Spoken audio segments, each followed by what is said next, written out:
Hello everyone, welcome to this channel. In this video, we'll be studying about what is a software, what are the different types of software, and how it is important for a computer system to have a software to operate its different hardware. Okay, so what is a software? A software is nothing but a program that consists of a set of instructions that perform a specific task.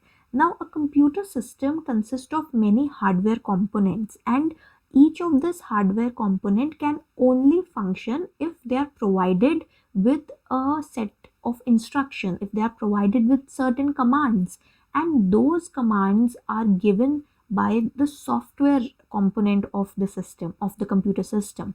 Now, hardware are devices that you can touch physically, that you can touch and feel, but software you cannot touch or view them physically. Okay, so any hardware requires some instructions to operate, and those instructions are provided by a software. Okay, further, the each software can either perform a very specific task, as we'll be seeing in the upcoming lectures, that if it is a device driver software, then it would be maintaining or configuring a particular device. If it is a operating system software, then it would be maintaining and working for the entire system. That will allow different hardware devices to be configured with the computer system. Okay, so a software is a very important part, because without a software, hardwares cannot function and users cannot interact directly with the hardware. Users cannot provide any instructions, or they cannot get any functionality out of a hardware if there is no software.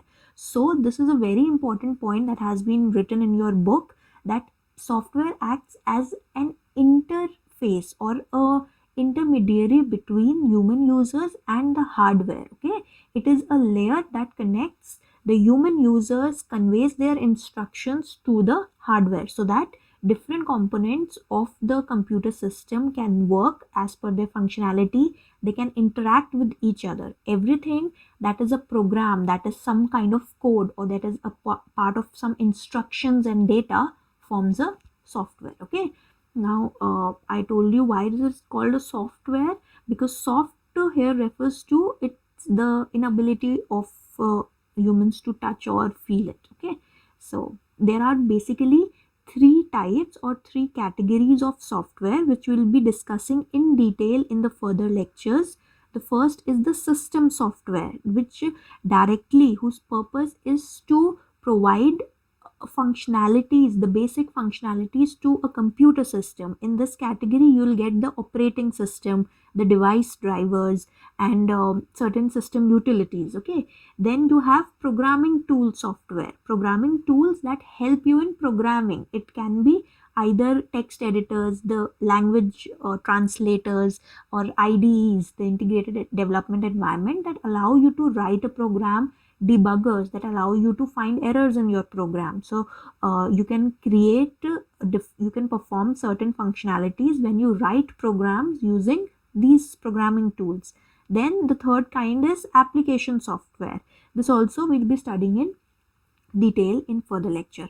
So in today's lecture, the important points that we studied were: what is a software firstly, and why do you need a software. So software is a set of instructions that is designed to perform a specific or particular task.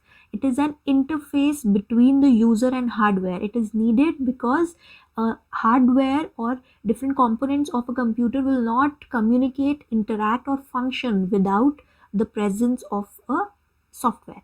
Okay, so it is known as a software because it cannot be touched or viewed physically. There are three types of software, as I previously mentioned, and these are the examples of the software that you generally use in your daily life. So document editors, PDF readers are specific softwares, the operating systems, antivirus, and so on.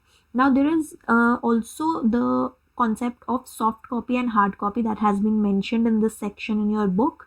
Soft copy is basically, it comprises of any content that is present inside the computer. Again, why is it known as soft? Because it cannot be touched or viewed physically. it cannot be, you cannot really touch a program on the computer. You're touching the screen, but you're not touching the content. So hard copy, just like hard in the hardware, refers to something that can be physically touched. So when the content is printed on the paper, you call it as a hard copy. The same content on inside a CPU that you are viewing on the some kind of display device is known as a soft copy. So that's all for today's lecture. I hope you understood the basics. In the further lectures, we'll be covering each type of software in detail. So stay tuned to this series. In case you have any doubts, please let us know in the comment section below. We'll be really happy to answer them. And till we meet in the next lecture, mind your exam. See ya.